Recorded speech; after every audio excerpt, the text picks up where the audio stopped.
Baghdad की वो सर्द रात थी जब हर कोई अपने घरों में आराम कर रहा था, मगर कासिर गली के नुक्कड़ पर एक फकीर ठंडी जमीन पर बैठा कांपता हुआ अल्लाह के जिक्र में मशगूल था। उसकी आंखों में एक अजीब किस्म की बेकरारी थी, जैसे उसे किसी के आने का इंतजार हो। फकीर का नाम था शेख अजहर। वो कोई मामूली दरवेश न था, बल्कि इल्म और हिकमत का समंदर था। लोग कहते थे कि उसकी दुआओं में ऐसी कुव्वत थी कि तकदीर भी करवट बदल ले, मगर आज वो खुद किसी अजमत भरी तकदीर का मुंतजिर था। दूसरी जानिब शहर बगदाद के आलीशान किले में रोशनी की चकाचौंध थी। वो सुल्तान हम्माद की सल्तनत थी, एक ऐसा हाकिम जिसकी रियाया उससे मोहब्बत भी करती थी और डरती भी थी। उसकी तलवार ने न जाने कितने दुश्मनों के सर कलम कर दिए थे और उसके इंसाफ ने न जाने कितनों की तकदीर संवार दी थी, मगर इस रात उसकी पेशानी पर बल थे। सुल्तान का एक ख्वाब उसे बेचैन किए हुए था। उसने देखा था कि एक बूढ़ा फकीर उसके तख्त की तरफ बढ़ रहा है और उसके आते ही किले की दीवारें हिलने लगती हैं। वो घबराकर उठा और अपने वजीर को बुलवाया। ये ख्वाब क्या बताता है वजीर? वजीर ने गहरी सांस ली और कहा, ऐ मेरे आका, ये मामूली ख्वाब नहीं, ये कोई अलामत है। मुझे लगता है कोई फकीर तुम्हारी जिंदगी का हिस्सा बनने वाला है और वो तुम्हारी तकदीर को बदल सकता है। सुल्तान ने गुस्से में कहा, तुम कहते हो कि एक मामूली फकीर मेरी तकदीर बदल सकता है? वजीर ने सर झुका लिया। दूसरे दिन सुबह जैसे ही सुल्तान अपने तख्त पर बैठा, एक सिपाही हाँफता हुआ आया। हुजूर, एक फकीर महल के दरवाजे पर खड़ा है और कहता है कि उसे आपसे मिलना है। सुल्तान की आंखों में वही ख्वाब कौंध गया। उसने हुक्म दिया, उसे अंदर लाओ। शेख अजहर जब महल में दाखिल हुआ तो हर कोई उसकी सादगी देखकर हैरान रह गया। फटे पुराने कपड़े, मगर चेहरा ऐसा जैसे हजारों राज छुपाए बैठा हो। उसने सुल्तान को देखा और मुस्कुरा दिया। क्या तुम वही हो जिसने मेरी सल्तनत को हिलाने का इरादा किया है? सुल्तान ने तंजिया लहजे में पूछा। फकीर मुस्कुराया, नहीं ऐ सुल्तान, मैं तो बस तुम्हारी तकदीर का पैगाम लेकर आया हूं। सुल्तान ने हैरत से पूछा, क्या मतलब? फकीर ने एक लंबी सांस ली और कहा, अगर मैं कहूं कि तुम्हारी जिंदगी का सबसे अहम फैसला आज तुम्हारे सामने खड़ा है, तो क्या तुम उसे कबूल करोगे? सुल्तान ने गौर से उसकी आंखों में देखा। वहां एक अजीब सी गहराई थी, एक ऐसा राज जो उसकी समझ से बाहर था। बताओ फकीर, क्या तकदीर का फैसला है? सुल्तान ने हुक्म दिया। फकीर ने जमीन की तरफ देखा और फिर कहा, अल्लाह ने तुम्हें बहुत दिया, मगर क्या तुमने कभी सोचा कि जो कुछ तुम्हारे पास है वो हमेशा रहेगा? सुल्तान हंसा, मैं बगदाद का सुल्तान हूं, मेरे पास फौजें हैं, दौलत है, ताकत है, कौन मुझसे ये सब छीन सकता है? फकीर ने मुस्कुराकर कहा, अगर मैं कहूं कि तुम्हारी सल्तनत तुम्हारे हाथ से निकलने वाली है, तो क्या तुम यकीन करोगे? सुल्तान का चेहरा लाल हो गया। तुम मेरी सल्तनत को खतरे में डालने आए हो? फकीर ने सर झुका लिया। नहीं ऐ सुल्तान, मैं तुम्हें आगाह करने आया हूं। अगर तुम आज एक फैसला कर लो तो तुम्हारी सल्तनत भी सलामत रहेगी और तुम्हारी रूह भी, मगर अगर तुमने गलती की तो तुम्हारा नाम और निशान भी मिट जाएगा। सुल्तान ने गुस्से से पूछा, कौन सा फैसला? फकीर ने हल्की मुस्कान के साथ कहा, वो तुम्हें जल्द ही पता चलेगा। सुल्तान बेचैन हो गया। उसने हुक्म दिया कि फकीर को कैले में रोका जाए और उस पर नजर रखी जाए। मगर उसी रात अजीब व गरीब चीजें होने लगीं। पहली चीज, महल के सबसे करीबी वजीर की अचानक मौत हो गई। दूसरी चीज, सुल्तान के खजाने में आग लग गई और दौलत का एक बड़ा हिस्सा जलकर राख हो गया।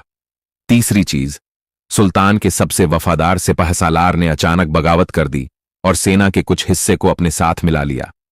अब सुल्तान को एहसास हुआ कि यह महज इत्तेफाक नहीं, बल्कि वाकई कोई इम्तिहान है।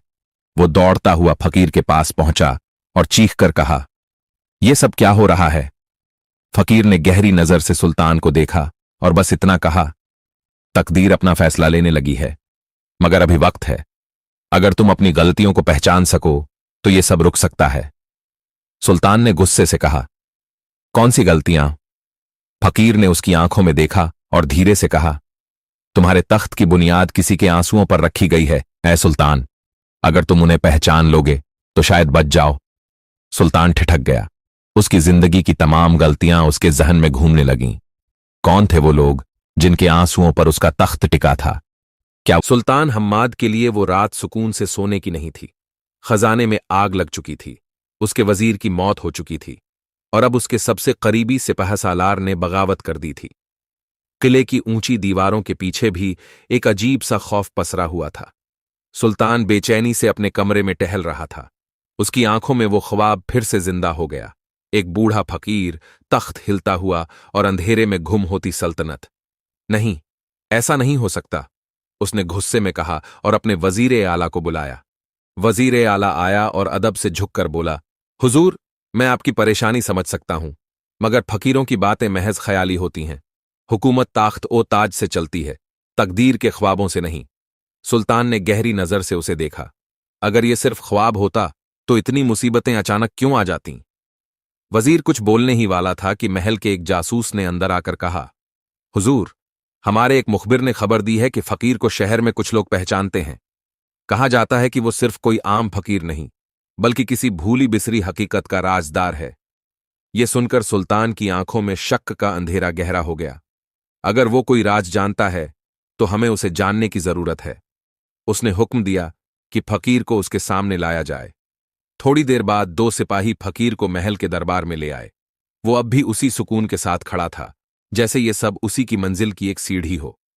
तुम्हारी बातों ने मुझे परेशान कर दिया है, ए फकीर, सुल्तान ने सख्त लहजे में कहा। फकीर ने हल्की मुस्कान के साथ जवाब दिया, जो लोग गलत रास्ते पर होते हैं उन्हें सच परेशान करता ही है। सुल्तान का चेहरा लाल हो गया। खबरदार, मेरी सल्तनत को लानत देने वाले, मैं तुम्हारा सर कलम कर सकता हूं। फकीर ने उसकी आंखों में देखा। अगर एक सर कटने से तुम्हारी सल्तनत बच सकती तो मैं खुद अपना सर पेश कर देता, मगर मसला सिर कटाने का नहीं, नीयत बदलने का है। सुल्तान ने गुस्से से कहा, सीधे मुद्दे पर आओ, कौन से आंसू हैं जिन पर मेरा तख्त टिका है?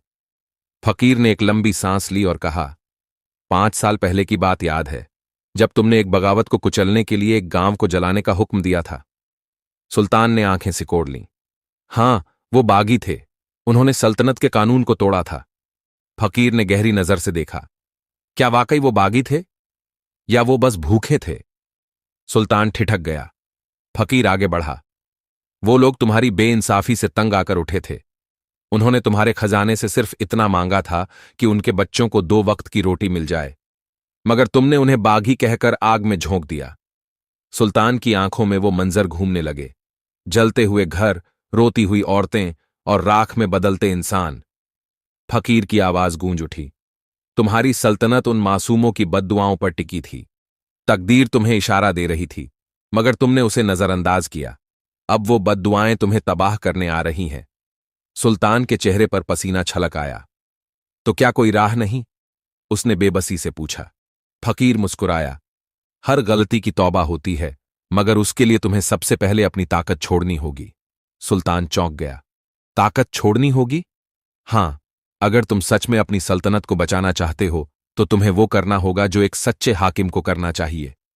सुल्तान फकीर की बातों में खो गया, मगर दूसरी जानिब उसके वजीर की आंखों में एक अलग ही चमक थी। उसने मन ही मन सोचा, अगर सुल्तान सच में अपनी सल्तनत छोड़ने की सोच रहा है तो क्यों ना मैं ही उसे गिराकर तख्त पर बैठ जाऊं। वो अंदर ही अंदर एक साजिश बुनने लगा। सुल्तान पूरी रात बेचैन रहा। वो सोचता रहा कि क्या उसे सच में अपनी सल्तनत छोड़ देनी चाहिए। क्या यही उसका इम्तिहान था? सुबह की पहली अजान हुई। महल की मीनारों से अजान की आवाज गूंज उठी, मगर उसी वक्त वजीर ने अपने खास लोगों को बुलाया और धीरे से कहा, वक्त आ गया है।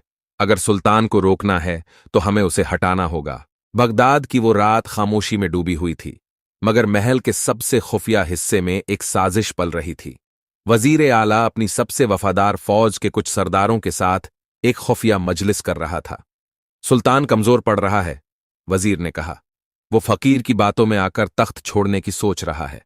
अगर हमने उसे जल्द ही हटाया नहीं तो हो सकता है कि वो अपनी सल्तनत किसी और को सौंप दे। एक सरदार ने कहा, मगर हुजूर, सुल्तान की जान लेने का खतरा बहुत बड़ा है। अगर शहर में ये बात फैल गई तो रियाया बगावत कर देगी। वजीर मुस्कुराया, हम उसकी जान नहीं लेंगे। हमें सिर्फ इतना करना होगा कि लोग खुद उसे गद्दार समझ लें। मगर कैसे? वजीर ने एक खतरनाक हिकमत ए अमली बताई। दूसरी जानिब फकीर शेख अजहर किले के अहाते में बने एक छोटे से कमरे में बैठा हुआ था। वो पूरी रात जागकर इबादत कर रहा था, जैसे उसे आने वाले वक्त की खबर हो। सुल्तान बेचैनी में वहां पहुंचा और कहा, ए फकीर, तुमने कहा था कि तकदीर बदल सकती है, मगर अब मुझे लगने लगा है कि मैं अपनी सल्तनत भी खोने वाला हूं। फकीर ने गहरी नजर से उसे देखा। क्या तुम सच में अपनी सल्तनत छोड़ने के लिए तैयार हो? सुल्तान ने ठंडी आह भरी। अगर यही अल्लाह की मर्जी है तो शायद मुझे यही करना होगा। मगर मगर क्या? मगर मैं डरता हूं कि अगर मैं चला गया तो ये सल्तनत किसी गलत हाथों में चली जाएगी। फकीर मुस्कुराया। अगर तुमने अपने गुनाहों की माफी मांग ली तो अल्लाह तुम्हें तुम्हारी सल्तनत से भी बड़ी नेमत देगा। सुल्तान सोच में पड़ गया। अगली सुबह बगदाद में एक अफवाह फैल गई। सुल्तान हम्माद काफिर हो चुका है। उसने अपने ही तख्त को छोड़ने का इरादा कर लिया है और अब वो बगदाद को गैरों के हवाले करने वाला है। लोगों में हलचल मच गई। जो कल तक सुल्तान को अपना रहनुमा समझते थे, वो आज उसके खिलाफ खड़े होने लगे। महल के बाहर सैकड़ों लोग जमा हो गए। उनके चेहरे गुस्से से लाल थे। हमें सुल्तान से जवाब चाहिए। वजीर ने पर्दे के पीछे से ये मंजर देखा और मुस्कुराया। बस अब एक आखिरी बार बाकी है। महल के दरवाजे अचानक खुल गए। सिपाहियों ने घबराते हुए ऐलान किया, सुल्तान हम्माद ने ऐलान किया है कि वो आज रात महल छोड़ देगा। ये सुनते ही भीड़ उबल पड़ी। सुल्तान गद्दार है, उसे गिरफ्तार करो। वजीर ने आगे बढ़कर कहा, अगर ये सच है तो हमें बगदाद की सल्तनत बचाने के लिए उसे तख्त से हटाना होगा। सिपाही भीड़ की तरफ बढ़ने लगे। हालात बेकाबू हो गए। महल के अंदर सुल्तान बेचैनी से इधर उधर घूम रहा था। क्या तुमने देखा? तकदीर मुझे मेरे ही शहर में गद्दार बना रही है। फकीर ने इत्मीनान से कहा, जिस इंसान के दिल में यकीन हो वो दुनिया के हर इल्जाम से ऊपर होता है। मगर अब मैं क्या करूं? फकीर ने धीरे से कहा, अगर तुम सच में अपनी सल्तनत को किसी गलत हाथों में जाने से बचाना चाहते हो तो तुम्हें एक बहुत बड़ा कदम उठाना होगा। तुम्हें इस वक्त अपने तख्त से दूर जाना होगा। सुल्तान की आंखों में बेचैनी थी, मगर फकीर की आंखों में यकीन की चमक। जो चले जाते हैं वो लौट भी सकते हैं। सुल्तान ने अपने तख्त की तरफ देखा और गहरी सांस ली। अब क्या सुल्तान महल छोड़ देगा? क्या वजीर की साजिश कामयाब होगी? और फकीर का असली मकसद क्या है? महल की ऊंची दीवारों से सुल्तान हम्माद नीचे खड़ी भीड़ को देख रहा था। लोग गुस्से से चीख रहे थे, गद्दार सुल्तान, हमें नया हुक्मरान चाहिए। वो वही लोग थे जिन्होंने कभी उसकी बहादुरी और इंसाफ की मिसालें दी थीं, मगर आज वही उसकी मौत के तलबगार थे। मैंने इन लोगों के लिए क्या कुछ नहीं किया, सुल्तान ने दर्द से कहा। फिर भी ये मुझे गद्दार समझ रहे हैं? फकीर शेख अजहर सुकून से खड़ा था। सुल्तान, क्या तुम सच में अपने हुक्मरान होने का हक अदा कर पाए? सुल्तान चुप हो गया। फकीर ने कहा, अगर तुम लोगों के दिल जीत पाते तो आज ये भीड़ तुम्हारे खिलाफ न होती। हुकूमत तलवार से नहीं, इंसाफ से चलती है। सुल्तान के चेहरे पर एक नई शिकस्त झलकने लगी। तो अब मैं क्या करूं? फकीर ने उसकी आंखों में देखा। अब वक्त आ गया है कि तुम यहां से निकलो, ताकि तुम्हारी हकीकत सामने आ सके। सुल्तान को यकीन नहीं हो रहा था कि वो अपने ही महल को छोड़कर भागने की सोच रहा है। रात के अंधेरे में फकीर और उसके कुछ वफादार सिपाही महल के पिछले हिस्से से बाहर निकले। सुल्तान ने आखिरी बार अपने तख्त को देखा। क्या मैं सच में इसे हमेशा के लिए खोने जा रहा हूं? फकीर ने कहा, जो चीज तकदीर में हो वो वापस जरूर मिलती है। सुबह होते ही वजीर ने ऐलान कर दिया कि सुल्तान हम्माद गायब हो चुका है और अब बगदाद को नया रहनुमा चाहिए। उसने खुद को नया सुल्तान घोषित कर दिया। लोगों ने पहले हल्का विरोध किया, मगर फिर सोचा कि अगर हम्माद सच में चला गया तो अब वजीर ही सही। महल में जश्न होने लगा। वजीर की ताजपोशी हुई, मगर उसे अंदाजा नहीं था कि उसकी खुशी कितने दिनों की मेहमान है। वजीर ने सबसे पहला हुक्म यह दिया कि सुल्तान हम्माद का नाम हर जगह से मिटा दिया जाए। उसके तख्त पर नया नाम लिख दिया गया। उसके पुराने सिक्कों को गलाकर नए सिक्के बनाए गए। उसकी तस्वीरें और निशानियां महल से हटा दी गईं। बगदाद में अब किसी को सुल्तान हम्माद याद नहीं रह गया। उधर सुल्तान अपने ही शहर में गैरों की तरह घूम रहा था। किसी के पास उसके लिए कोई जगह नहीं थी। उसने दरवाजे खटखटाए, मगर सबने उसे ठुकरा दिया। तुम वही सुल्तान हो ना जो गद्दार निकला? हमें तुम्हारी सच्चाई नहीं पता, मगर शहर तुम्हें गलत मान चुका है। सुल्तान के दिल पर जैसे वार हुआ। फकीर ने उसकी तरफ देखा और कहा, क्या अब तुम्हें एहसास हो रहा है कि जब तुमने अपने लोगों को भूखा मरने दिया था तब उन्हें कैसा लगा होगा? सुल्तान की आंखों में आंसू आ गए। मैं समझ गया। अब मैं सिर्फ अपने हक के लिए नहीं, बल्कि अपने लोगों के हक के लिए भी लड़ूंगा। फकीर ने मुस्कुराकर कहा, तो फिर अपने तख्त की हकीकत जानो। तुम्हारे जाने के बाद वजीर क्या कर रहा है, ये देखने के लिए हमें बगदाद के बाजार में जाना होगा। सुल्तान हम्माद और फकीर बाजार में छुपकर लोगों की बातें सुनने लगे। नया सुल्तान बहुत जालिम निकला। हम तो समझे थे कि वजीर अच्छा होगा, मगर उसने हमसे और ज्यादा टैक्स वसूलना शुरू कर दिया। पहले सिर्फ अमीरों की सुनी जाती थी, अब तो आम लोग बिल्कुल बर्बाद हो चुके हैं। सुल्तान का दिल जल उठा। मैंने सोचा था कि मेरे हटने से लोगों को राहत मिलेगी, मगर ये तो और बर्बाद हो गए। फकीर ने कहा, हर गलती का इम्तिहान होता है। अब वक्त आ गया है कि तुम अपना हक वापस लो। सुल्तान ने अपने पुराने वफादारों को तलाश किया। कुछ सिपाही अब भी उसके साथ थे। कुछ व्यापारी जो नए सुल्तान से नाखुश थे, उन्होंने मदद का वादा किया। बगदाद के आम लोग भी धीरे धीरे सुल्तान के पक्ष में आने लगे। फकीर ने कहा, अब हमें बस सही वक्त का इंतजार है। अब बगदाद में हलचल शुरू हो चुकी थी। सुल्तान अपने हक की लड़ाई के लिए तैयार था, मगर क्या वो अपने तख्त को वापस हासिल कर पाएगा? क्या वजीर अपनी गद्दारी में कामयाब होगा? बगदाद का शहर अब पहले जैसा नहीं रहा था। बाजार वीरान पड़े थे। लोगों के चेहरों पर डर और गुस्सा था। अमीर और ताकतवर लोग वजीर के साथ थे, मगर आम लोग उसके खिलाफ खड़े हो चुके थे। सुल्तान हम्माद अपने पुराने वफादारों के साथ एक खुफिया जगह पर जमा था। अब वक्त आ गया है, उसने कहा। आज रात हम अपने शहर को उसके गद्दार से आजाद कराएंगे। वजीर को पहले ही खबर मिल चुकी थी कि सुल्तान जिंदा है और अपने हक के लिए वापस आ रहा है। उसका नाम मिटाने के बाद भी वो जिंदा कैसे रह गया? वजीर गुस्से से चीखा। उसने अपने सिपाहियों को तैयार कर लिया। अगर वो महल तक पहुंचा तो उसे वहीं मार गिराना। फकीर ने सुल्तान से कहा, अगर तुम तलवार से जीतोगे तो लोग तुम्हें सिर्फ एक और जालिम समझेंगे, मगर अगर तुम उन्हें उनकी आंखों से सच्चाई दिखाओ तो तुम्हें कोई नहीं हरा सकता। मगर कैसे? सुल्तान ने पूछा। आज रात का चांद तुम्हारी तकदीर का फैसला करेगा। रात का दूसरा पहर था। वजीर अपने महल में आराम से बैठा हुआ था। अचानक बाहर शोर मचने लगा। सुल्तान वापस आ गया। जालिम वजीर को हटाओ। महल के दरवाजे के सामने सुल्तान हम्माद अकेला खड़ा था। वो निहत्था था। न उसके पास तलवार थी, न कोई फौज। बस उसके साथ बगदाद के वो लोग थे जिनके दिलों में अब भी उसके लिए मोहब्बत थी। वजीर अपने सिपाहियों के साथ बाहर आया। क्या तुम्हें अपनी मौत से डर नहीं लगता? उसने चीख कर कहा। सुल्तान ने मुस्कुराकर जवाब दिया, मौत का डर सिर्फ उन्हें होता है जिनका ईमान कमजोर हो। वजीर ने इशारा किया और सिपाहियों ने अपनी तलवारें उठा लीं।